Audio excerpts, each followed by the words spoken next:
Okay, everyone, Thursday the 8th of February, and we're here, and I'm talking very fast because we've got a lot to fit in. No time for a post-match reaction last night because you two were so busy in Edinburgh, but we're here now doing it today. Maybe that's a good thing. Maybe we've calmed down a little about the performance.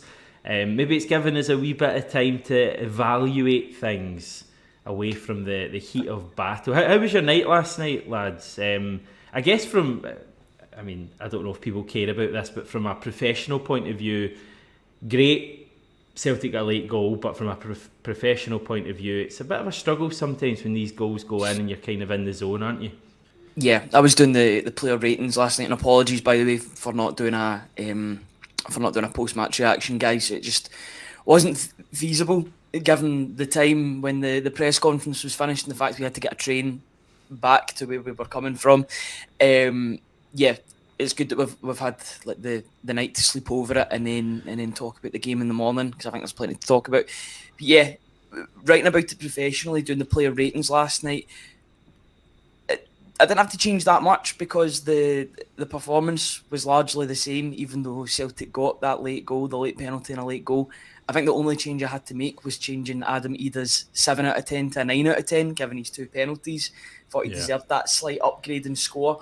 But yeah, 2 penalties don't mask over the fact that it was another dismal performance, especially away from home. And I think the better side lost on the night, to be perfectly honest with you. Hibs can feel really hard done by that they didn't get at least a point out of that game, given the chances that they had.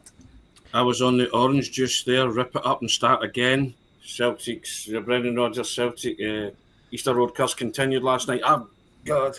Right, again, Celtic got out of jail free, cardless. So, when you do have last minute stuff like that, you can have lots of stuff written down, Hamish, that you just have to rip up. And then, the wise thing is maybe just to write 2 of them, have 2 applications open and, try and write about both scenarios. But I just didn't see Celtic scoring the last minute winner last night, to be honest. So that came out the blue. So, but that's when your professionalism kicks in. It's what you're trained to do. So you just react to situation around you. It's never ideal, but it's always ideal if it's a Celtic last minute winner. So you take it. Yeah. Professionally doing your work as fans, you would have been absolutely buzzing, like all of us, to get that late goal. Listen, the obvious point here that people are probably thinking is last night the turning point, and I feel like I've said that before, guys, and I've only been doing this a couple of months. Or was it just a late goal that we really didn't deserve? It was a penalty, but it was an award that went our way in terms of getting a late penalty. We scored it, but was it just another example of Celtic being awful, or is there real positivity to be felt in the fact that despite being awful, we won the game, Ryan? Time will tell, I think, on that. Oh, that's a cop-out. Come on. I know, and time will tell if it's going to be a galvaniser between the team and the support and the manager. But you can't go over the fact that it was anything other than a poor performance on the night, and Celtic did use probably their last remaining get out of jail free cards with that penalty. Good that they've got a penalty kick taker in Adam Ida, who I'm sure we'll discuss in more detail. He was the probably the coldest man at Easter Road, and that was taking some beating because it was absolutely freezing. That would take some beating because it was freezing on the night, but he was ice cold from 12 yards and got those 2 goals. Yeah, I don't mean for it to sound like a cop-out, but time will tell if it galvanises the team and the manager and the players, or if it's just kicking the can down the road until Celtic's next drop points. One thing's for sure is that their performance levels have to improve, particularly in the second half, because the way the game went, it turned into a basketball game again, which is what Brendan Rodgers wouldn't have wanted. There was no control in the second half. Once again, it was anybody's guess who was going to take the 3 points or if it was going to be a draw in the night, because the midfield, again, was non-existent. I know we'll talk about individuals in a wee bit, but you're looking at guys like Cal McGregor and Matt O'Reilly. They need to control the midfield. In the past couple of games, that just hasn't happened, and it's allowed for teams to get back in back in the swing of things. Yes, Celtic were ahead at half time, but it was only one goal, and that was really the only chance that they made. Elie Johan missed a sitter from close range that he skied over the bar inexplicably for Hibs, to be honest. But great block though, wasn't it, from Scales? yeah, it was. Was it Scales that blocked that? Yeah, that was a really good block from him. That, you know, Elie Johan really got to score from that position. But yeah, second half again, they lose control, and it's a great goal from Dylan Levitt. Maybe Joe Hart can do better. I need to watch it again, but that's what I thought the first time around.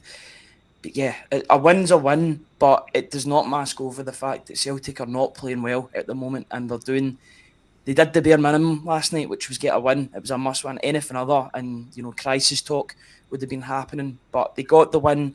They can move on to the cup at the weekend, and yeah, there's got to be an improvement in performances, because they can't keep on getting away with playing like that for the rest of the season. They will get punished, and they have been punished before. Yeah. Tony, I'll get you in a second. Just Robert, Isaac and Jerry all feel that it wasn't a turning point. Robert, last night was not the turning point. We need players to start being more offensive and prepared to take risks by taking their man on and play the game at pace. Isaac, no, it was not a turning point. We still played dismal. And Jerry, it is not the turning point. We are awful. It's kind of hard to agree with that. I mean, if that winner hadn't have gone in, that penalty hadn't have gone in at the end, God knows the discussion we would have been having today. We're like a boxer hanging on to their title belt, aren't we, Hamish? You know, he's rallying for the last punches. Rallying for the last few rounds, and people saying, "Oh, he's been a wonderful champion," you know, but this could be the end of his reign, and we're just waiting for that one, aren't we? Really? Or we'll punch ourselves in the face. Night. Yeah, or one of them. Yeah, but that's what it seems like to me. You know, that was awful last night. You can't sugarcoat that. That was dreadful stuff, right? 2 penalties. You do get your get out of jail, but our last 4 goals, Celtic's last 4 goals, 2 deflections and 2 penalties. Yeah, tells you a lot. No creativity there, no chances. Never worked their goalkeeper last night at all. Again, Joe Hart's come up with a big save from the overhead kick's massive. You know, Hibs miss a chance. The one that goes wide, I think he got a touch to it as well.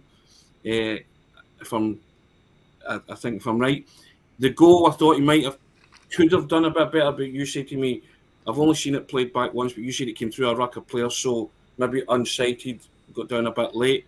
But, you know, so I guess, you know, but there's just something not functioning at all at Celtic.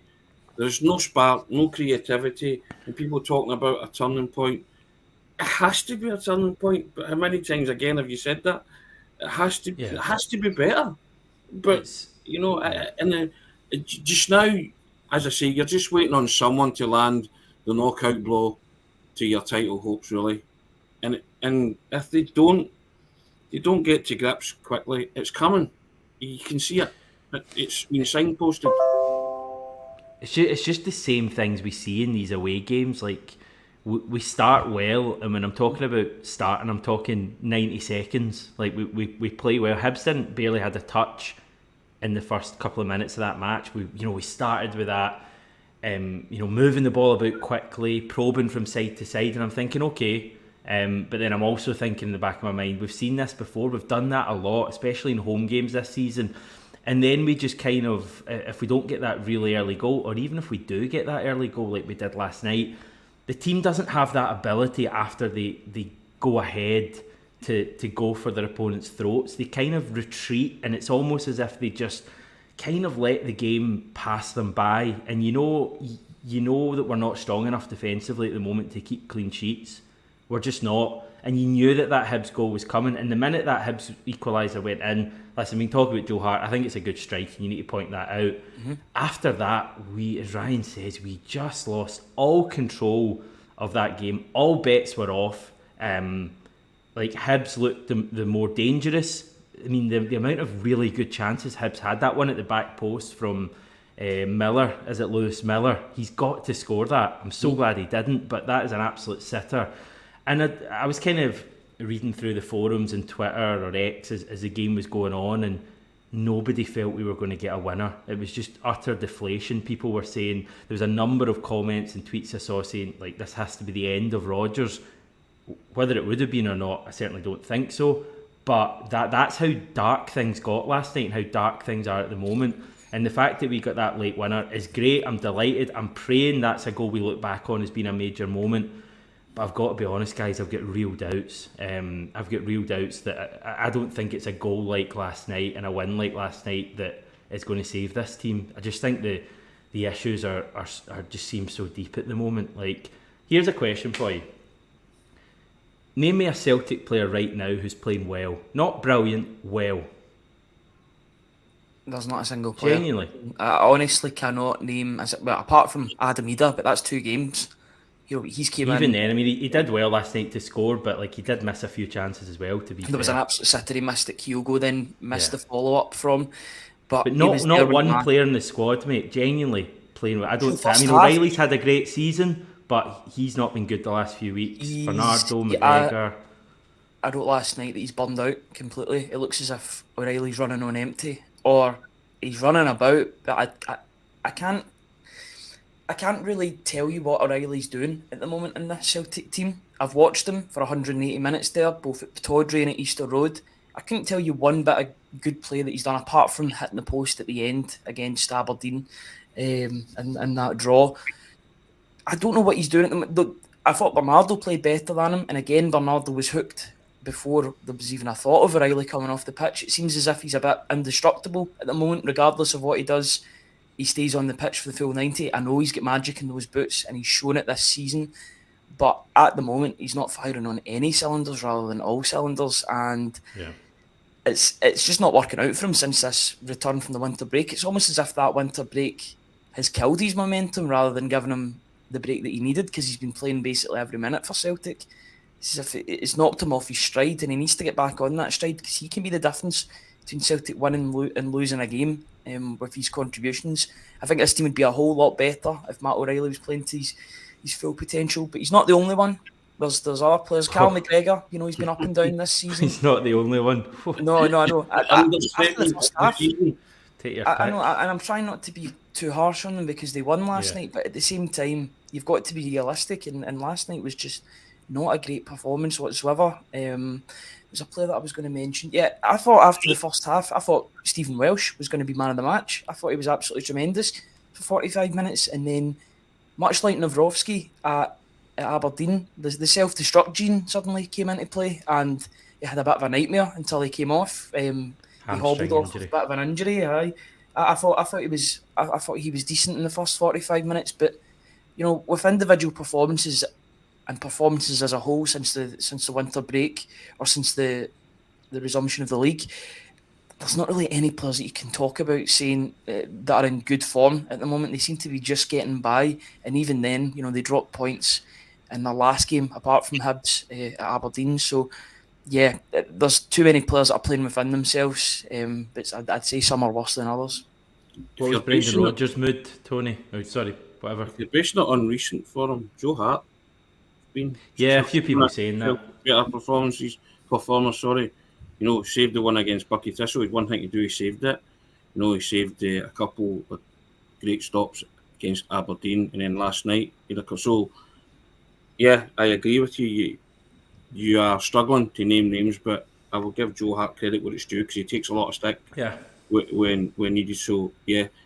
Rodgers' mood was quite upbeat. He said that what his team gives you is that Celtic heart and soul and all that. I've got to say, I disputed that. When I saw that comment, I was just like, I didn't see any of that, Brendan. I've got to say, and I think he was just delighted and elated that he got his first win at Easter Road. He cracked a joke about that, didn't he, Ryan? He looked relieved. I think he was more relieved than anything else, and just kind of saying, right, and again, went back to, it's got to be better, but not for the first time he said that, and not for the first time we're pointing that out as well. Stating the obvious. He was asked about has he found a natural penalty taker, and Adam Ida, he said we'll see, but he said he was delighted for him. He showed coolness, and he knew he was a penalty taker anyway. So, but yeah. I mean, I think that's probably the only silver lining that came out of last night, that maybe Celtic have got a penalty taker, but will Adam Ida always be on the field when you get awarded penalties? So that's another thing. And also, Celtic got the second penalty when both Kyogo and Ida were on the field. Make what you want out of that. But the reason we got that penalty is because Anthony Ralston's went shuddering into a challenge and won a vital ball, right? And that's one thing Ralston will always give you. You know, you're chasing that game.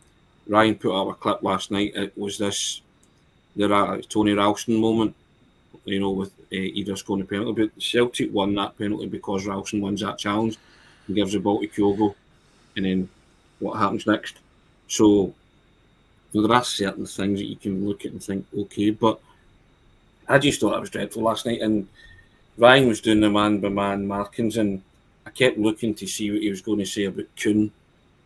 Because, my goodness, I had more touches of the ball than Kuhn in the press box. And that's saying something, isn't it? I was just... What were your touches like?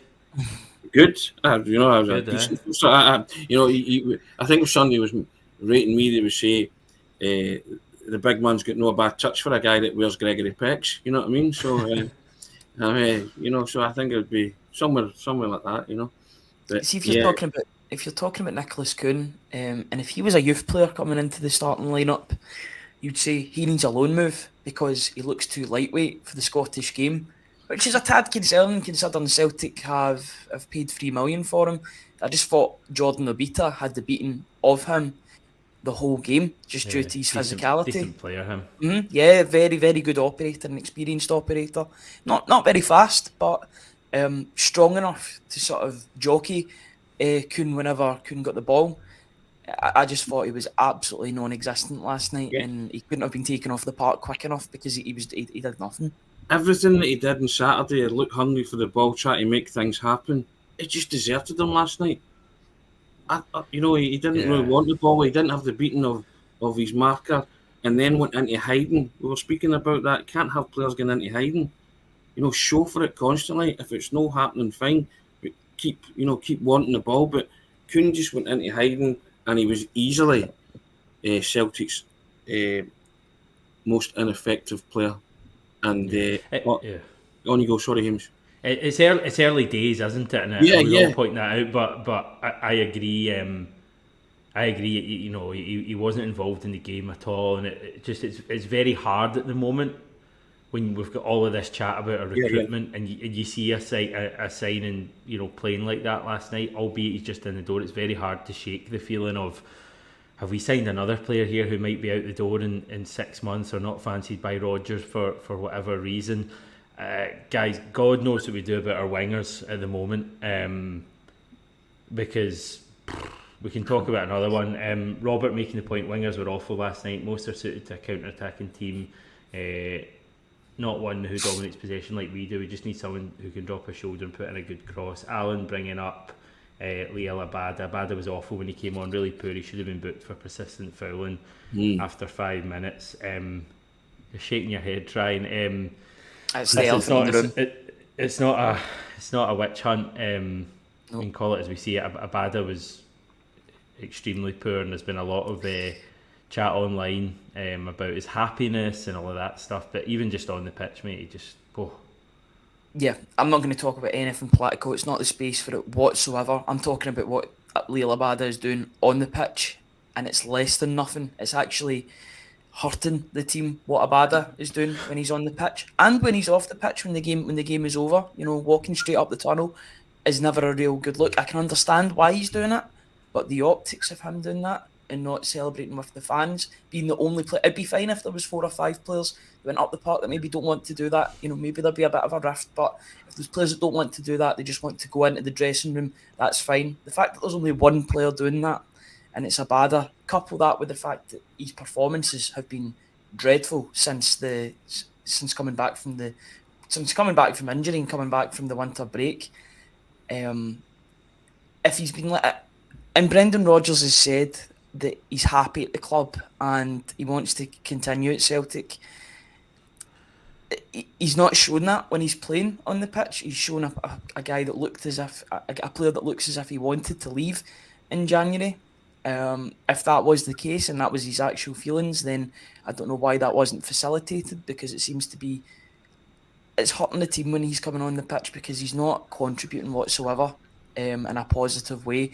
Persistent fouling, not keeping the ball, not a goal threat whatsoever apart from, his assist against Bucky Thistle. I know he should have scored against Bucky Thistle, but you'd expect Abad to be doing well against Bucky Thistle in all honesty. His past few league games since coming back from the winter break have been a shadow of a player that has got the ability to unlock defences with his attacking. Yes, his wing play can leave a lot to be desired, but he's a good forward at least, but he's not showing that at the moment. He's playing within himself like he is with other players, but I think Abad has shown it more than other players are at the moment, and for whatever reason that is, whether it's unhappiness off the pitch, whether it's unhappiness on the pitch, I'm not going to play the blame game here, but he's just not playing well at all, and he looks as if a player that probably should have been let go last month, but wasn't. We've got 99 problems, and the wingers seem to be every one of them, Hamish. What do you think? It's just not going to tune out at any of them, are we, really? Palmer, Kuhn, Abada. The manager spoke before about having a million wingers, but you couldn't make up a decent winger out of the spare parts of all of them at this minute in time. That's a concern. That's a worry. Yeah. These are your creators, aren't they? These are guys that are meant to assist and, score goals if they can, but assist your forward players in scoring goals. We don't look like doing anything. Forwards don't look like scoring. The wingers don't look like they're creating. Defenders look like defending. Yeah, so, I mean, pick an area, any area in Celtic's team at this minute in time, and you can punch holes in it. And we don't like to be negative, we don't like to criticise, but it's what you're watching. You said yourself there, name a Celtic player that's playing well. Struggling. Just like the team, they're in a real malaise here. Yeah, we've got a few comments to go through. Before that, we've kind of touched on this already, but just to ask the question, is there any chance that the way they won the game last night could be some sort of springboard for the team moving forward? I think it has to be. I'm sorry for the cop-out answer once again, but it simply has to be. If they don't get a buzz off scoring a last-minute goal, regardless if it was a penalty or not, you can also talk about the fact that the two penalties that were given were down to the fact that both players, both Kyogo and Alistair Johnson, threw their body in the line. They showed that passion to get in front and to accept the challenge. Alistair Johnson's went to hospital due to taking a challenge. Seems as if he's okay enough because he knows the result, and he was putting that on social media almost instantly after. He was delighted. But it just shows you that maybe that's a positive to be taken from the game, the fact that the players are putting their bodies on the line for the cause and getting in front of their men. Some of them are. Yeah, some of them are, absolutely. But you're hoping that some of those players can become all of those players when other players see what the other players are doing and giving that extra 10-20%. Probably to make it up to 100%, because I feel like a lot of the players aren't playing at the 100% capabilities at this moment in time.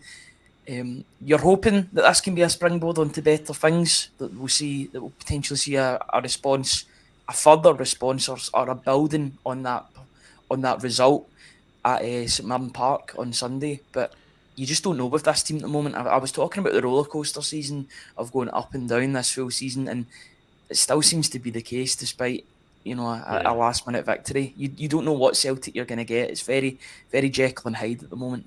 That didn't strike me as a celebration of future champions.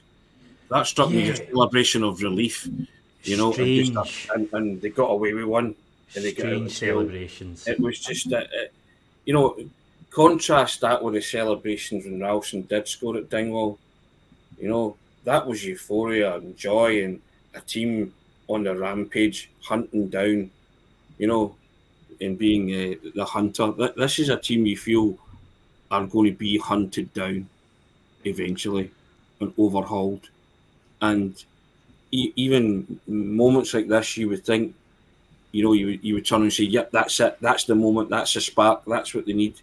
You just don't have any confidence in this team to ignite that spark, do you? If it had been a goal from open play, maybe you could look at that. But it's the fact that it was literally a penalty, and it was a stone wall. It's still two stone wall penalties. Hamish, aye. Yeah, Can't deny that, right? both definite penalties, but like if it had been like a brilliant piece of play late on in the game, you'd maybe have gone, right, they were still playing, but yeah, I don't know. Just on the celebrations, yeah, I don't know how to put this across. I get that they won the game late on and they should be delighted about that. There were almost too many smiles for me after that game. There was too much joking about between players. If that was me after a performance like that, when you got away with one so much, I would be applaud the fans, get off that park and work on it in the dressing room. The message has to be, we must be better than that. That performance is not acceptable. We are not going to win the league if we play like that. I get that they got a late goal and they were obviously happy, and I saw Callum McGregor and Joe Hart giving it loudly in front of the fans, and I like that. But also I'm just thinking, like, you guys got away with one, and it feels as if they almost like don't realise that they need to improve. As daft as that, it seems as if they feel their current level is going to win them the league, and it's not. I get that, but I think it was homage to the guys that turned up on a freezing cold night. I get that as well. What was the reaction from the fans? They were obviously going mad, but there must have still been a bit of frustration there as well. Like, you don't suddenly start loving the team. There was during the game, you could hear, like, whenever a ball didn't go the way they wanted it to go, that there was frustration in amongst the support. You could actually hear the dissenting voices when Celtic weren't pushing forward, when Hibs were attacking. They made it very clear that the performance wasn't good enough on the night. But I think they took out that frustration into the celebrations, and they wanted to get rid of that energy, and I think that's the reason why it was such a passionate. You can understand that, but I'm sure the majority of fans know that Celtic got away with one on the night. And players know that as well. Yeah. I'm with you, Hamish. It has to be better. There is no two ways about it. And if I'm a player, I would be saluting the fans and clap, but I wouldn't be jumping about euphoric, because I don't think, if I'm a player, I don't think I would have did my job. They got away with one. Yeah. Two penalties, which were deserving. I'm not disputing that, but I would have saluted my supporters and then headed up the tunnel and had an inquest in the dressing room after as to how it's all gone pear-shaped in terms of form over the past while. And the manager knows it, but again, you get back to him as well, and I know he freshened it up last night, but it was clear that it wasn't working. They never capitalised on the good start. They get the early penalty, they go 1-0 up. I mean, that should be the catalyst for confidence to surge through you. You go on, and as you see, they started really brightly. I don't think Hibs touched the ball, and when they did touch the ball, they gave it immediately back to Celtic. I think they got a corner out or something. And then you turn around and say, revert to type. And there was 2 or 3 times last night when Welsh advanced forward, turned back, and then gave it back to the goalkeeper. And you could hear the grumblings of discontent with the Celtic supporters then. That wasn't Welsh's fault. He was just looking for somebody to make something happen, or make a run. And a lot of the times when he picked up the ball, Celtic players were static. Nothing was happening in front of them, and that gets in my wick, and you've got to make something happen to you. You've got to shake yourself out that lethargy at times, but you've got to demand the ball and want the ball. Too many players last night just didn't want the ball. The wingers, for a start. Bernabe, whenever you give him the ball, you're just thinking, give it to somebody else. Just shunt it away, because you just can't be trusted with a ball at your feet. So it's poor all round. As you pick any area of the team and you could punch holes in it. Love this one from Derry. How bad do we need to play for Bernabe to be talked about as one of our better players? That's kind of nail in the head. I quite enjoyed that one, Derry. Patrick reckons it could be a turning point for the season. Hazel can't understand why so many players are off colour at the same time. Something is happening. There's definitely something going on in the background. All is not well. That much is obvious. Yeah, guys, final comment for today. I mean, my final comment would be I just pray that we can get a boost from somewhere. Something needs to happen. Like Kyogo needs to get back in form, or Hatate and CCV need to come back and really, have a big impact on things. Although that's probably a few weeks away, certainly for Hatate. We just need a spark from somewhere, but we've been saying that for so long, Ryan. I guess the positive is we did win, we're 3 points clear, and maybe the team have bought themselves a bit of time to get this right. I'm saying that with no conviction at all, by the way, but there's no evidence for that conviction to be held up, to be honest with you. So I think it's the way the majority of supporters feel at this moment in time. Celtic are not playing well, but they got away with one last night. Yes, they get the 3 points that kicks the can down the road a further week, but there needs to be an improvement. There needs to be, I don't know whether that's a formational change, as Tony was talking about. Maybe a 3-5-2 could work potentially. Maybe there needs to be players coming in and out. I want to see more of Odin Thiago home, but he's had no minutes recently whatsoever, apart from Bucky Thistle. I just want to see something different in that midfield. That's 2 games in a row that the midfield has been non-existent for large parts of the game. If that's the case, then there needs to be a change in personnel. I don't know who would maybe take the hit there. Although I don't think he was the worst midfielder on the night. Maybe that's Bernardo down to... Was it, sorry? Take your pick. You can take the hit. Yeah, absolutely. But I just think I think Celtic need to show something different in that area. And they need Hatate back, and I'll probably talk about it every podcast until he is back. But his absence in this team is hurting the midfield, because he's got that control, he's got that ability. You're crossing the calendar with every day until he's back in full training, because he's gonna, at this moment in time, I believe he's gonna walk back into this team when he's fully fit, because he's just a different player altogether, and Celtic need that difference in the midfield, and I think he can be that difference. If he's back for the run-in for the rest of the season, if he can get back relatively soon, then I think Celtic have got a far better chance of winning the league than without him. But haste you back, Rio Hatate is what I'm trying to say. Someone just pointed out the league could be over by the time Rio's back, the way things are going. Tony? Yeah, just it's... I think there are things when you're bereft of words for this Celtic team this season. You just you're wringing your hands in your head, and you just think, goodness me. Every time you think it can't get any worse, they seem to surpass that, don't they? I thought Saturday was bad, but last night was dreadful. I mean, utterly dreadful. And I just don't see where that spark's coming from. I just don't think that last night will be the spark that ignites the rest of the season. And I expected big things from them last night. Just didn't see any of that heart and soul that the manager was talking about in his aftermatch. I didn't see any evidence of that. Maybe he knows something I don't. But as I always say, I know what I'm watching. And I'm watching a team stumbling here. Stumbling till eventually they'll fall on the canvas and take the count. Very nice how you came back to that. Just quickly, and I'll make this as quick as possible. I think Iwata's potentially needed in this team for that control, and those last 2 games have proved that. There needs to be an enforcer in that number 6 position, whether that means pushing McGregor further forward, putting Bernardo on the bench.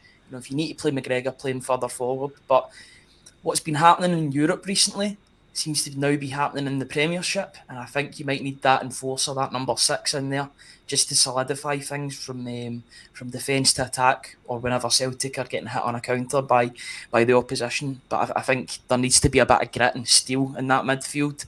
It's potentially a bit too lightweight and offence driven, whereas you need Iwata to maybe put out fires before it gets to the defence, because the defence needs a bit of protection, I would say. But that's all I wanted to say on that. Yeah, we go ahead to St Mirren on Sunday afternoon now, and that looks like a tricky one. Luckily for us, though, their best player isn't going to be able to play. Who's their best player? Unless Ryan Strain has got an injury. Yeah. Yeah, he strained a muscle, didn't he? Right, let's head off, lads. That's the cue for us to go. Thanks for tuning in. Thanks for giving your time. See, we can still smile even when Celtic are pretty rotten. We won last night, though. Don't forget that. And we move forward, and you never know, this season could still have a pretty happy ending, but we need to get our act together. We'll get our act together and be back this time tomorrow. Speak to you then.